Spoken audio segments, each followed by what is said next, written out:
Fabric Live CD, which you're mixing. How does it feel to be part of such an esteemed mix series? Yeah, it's been pretty good. I mean, Fabric have always been pretty cutting edge when it comes to that. I mean, what's interesting about their mixes is that it's always, you know, from Stacey Pullen to Rodigan to, you know, to Casper's. It's just very, very diverse, and really the policy is all about music and how beautiful that world is, and how much of the stuff. I mean, I've just got pulled out a lot of CDs that I hadn't had. Is, you know, music's one of the only things that you can still discover new music. And so it was almost an opportunity for you to pull out some old records which you hadn't played for a while and just have a little play around. I think that the mix that I've prepared for them was a lot of more upfront stuff than the traditional. Here's a retro album, you know. And I wanted to showcase things like Rido and Dubai and Lensman and all the new kids that are part of the Metalheads camp. But then you still celebrate with things like Metropolis, and you know, when you got someone like J Magic pulls out old heads, and then you got someone like Hazard who does Proteus. It's just great thing about it is it's very dynamic in a world of drum and bass. That kind of it used to be very dynamic, and then it went very flat and became very monotone, and it kind of lost a little bit of that dynamicness, I feel, as an artist. And I felt that it's very diverse a mix of music. Not that there isn't room for monotone, but I think some people just like to you know what, I don't want complicated, I just want simple. That's it. Just want to put out some bangers. I just want to put out the bangers, and that's it. That's all I want. You know, I think I've become a lot older in the music, and I also grew up in this music, which people, you know, these people think this is my first time around. I've been around doing this for 26 years, urban music and art. I've always been involved in. And probably one of my music policies is that if I can't listen to this music the day after I've been out, so I go to a club and I play. If I can't listen to this music the day after in my car or at home, then why bother with it? I couldn't play it just for a while. God, it sounded alright last night, but today it sounds really bad. You know, I don't think you necessarily need all of that serotonin and all that released just to give you this kind of misgiving about what music is. I stand by the music that I play. It's almost like you feel you want to almost set an example with the tracks that you're playing, because obviously you've been a huge proponent of drum and bass for such a long time, and then do you feel that people should aspire to you as an artist? I don't think people should aspire to me. I think people should do exactly what they want. I just think that I'm not here to go like this. You know, people forget this. When you're pointing the finger at someone, remember there's three fingers pointing back at you, right? I just do what I do, and that's what I do. I'm not saying to you anything, I'm just saying to you, there's a choice. It's up to you what you want to listen to. Music's music. You know, you forget, you know, the first record I ever made was Phil Collins with the Amen Break. What was I trying to say? Something deep, weirdly wonderful? No, I just wanted people to get off the tits and just jump around. So it's just interesting for me to be able to say, look, this is the music that I like. This music might not get a look in normally because some people don't have the balls to play it. Or they go, oh mate, it's not too deep. When a DJ tells me I can't play this, it's too deep. What does that say? What does that say about yourself? What does it say about what you're prepared to do? And do you feel that a lot of DJs these days, they almost fall into a stereotype? I feel a lot of them fall into that. I feel there's a lot of DJs without naming anyone out, calling anyone out. A lot of them, they know who they are. There's people who play music that they like and actually like it. So for you, it's more about just expression than falling into a particular pattern. Tony Coleman likes hands in the hair music. He loves it. That's what he loves. Some people aren't ballsy enough to say what they want to do. Some people want to just play music they actually don't like. That's where the snag is for me. Because if I played really commercial music, people would look at me in a really odd way and think, oh my God, Goldie's playing, that's not really what he does. So I think that's kind of just my position, and I like that. You know, and people always get me wrong. They always think, oh, Goldie's knocking music again, he's knocking all the commercial stuff. No, if you never had commercial, then we wouldn't be here. Everything has become commercial. Timeless as an album is commercial because it's sold lots of copies because it's commercial. But the word I may be looking for is integrity. Do you, as the artist that's playing it, believe that that has integrity? And do you think you're just playing it for the kids? You know, and I'm not gonna feed my kids what I'm not gonna feed them my own. I'm not going to play something that I wouldn't play to my own. It's just not what I do. And I think we've become, sorry to interrupt you, but I actually think we've become in a society where all of that stuff on the outside sunk into that. We've become exactly what we said we wouldn't do.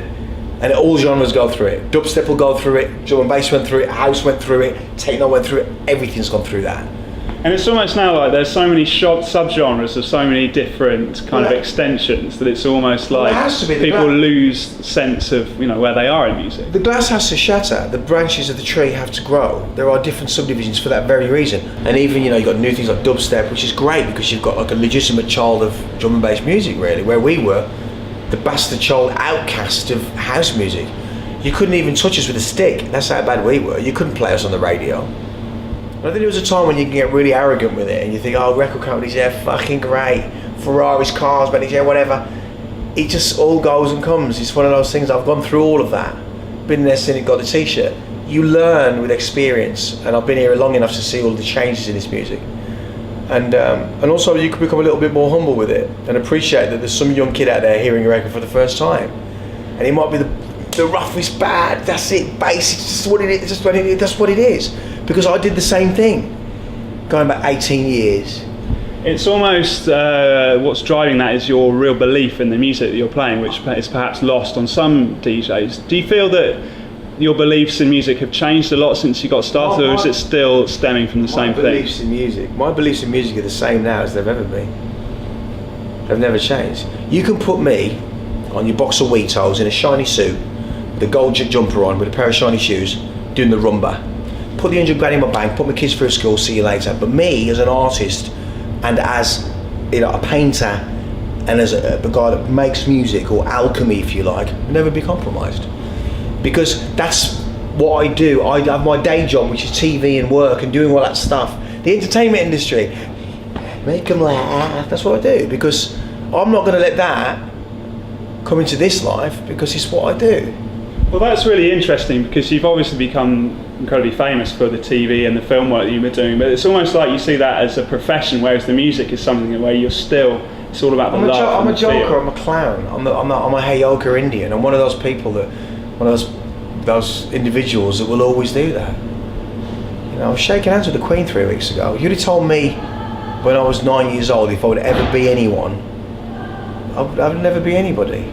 So you take away the name Goldie, you take away whatever ego would have come with that, and you go, this is the story about a boy who went on an amazing journey and met all of these unbelievable people, then did this and this, then went to New York, painted, did all the graffiti you could do, and still remains doing what you do. I get up in the morning and I paint canvas. I do art shows. I just come back from Korea, that's what I do. I've never played music in my house. When I go out to play music, it's when I'm DJing. I was in the studio yesterday making a new album. I started last month. I'm having the best time of my life working with musicians again, because I somehow forgot what it's like to do that. And I think doing the whole Goldie's band thing was really, really beautiful to be able to do that.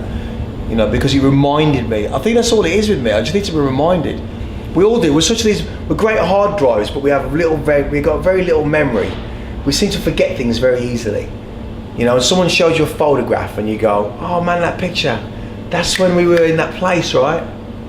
It's really important to know, I know my position and know how blessed I am to be involved in music and art. At this age, I'm 45, I'm loving it.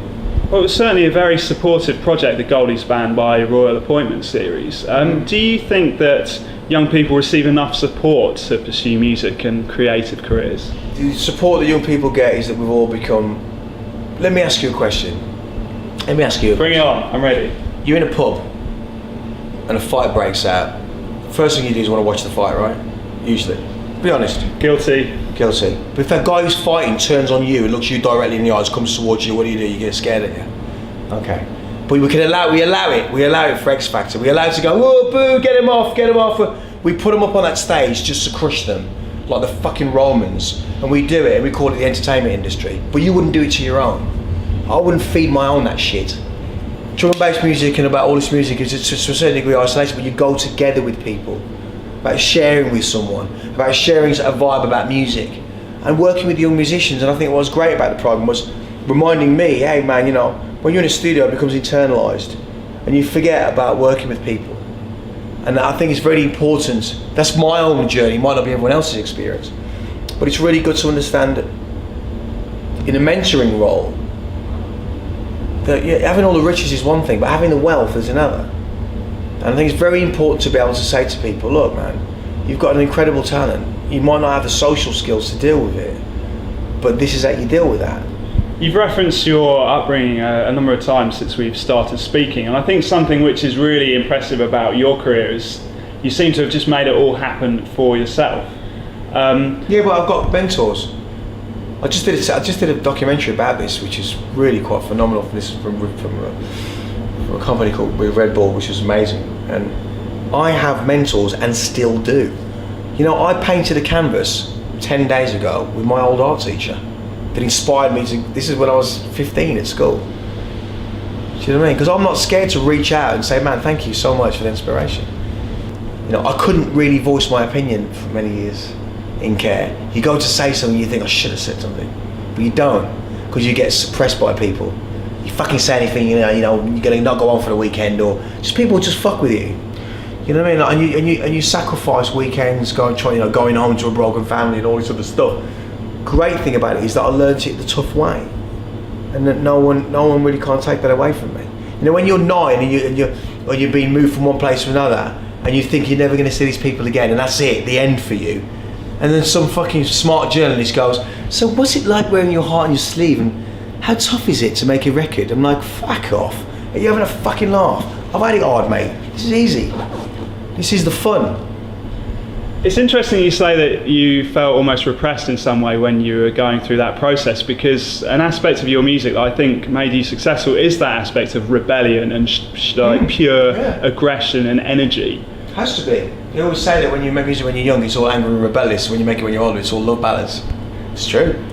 Well, I'm not saying that's necessarily true for your music, but it does bring us neatly on to our next subject, which is your work with orchestras and live instrumentals, which you've talked about for your new album and some of the TV series that you do. What is it that fascinates you about an orchestra? The fact that people forget that orchestras were made up of poor people in the very beginning. They were just poor musicians that came from villages that learned to play, played and courted people that had the dough. It's always been the case, and that's changed over the years. You know what I mean? It's but the fact of when you hear live instrumentation all coming at you in a wall of sound, it's something that is really, really unbelievable if you can allow yourself to be that open-minded.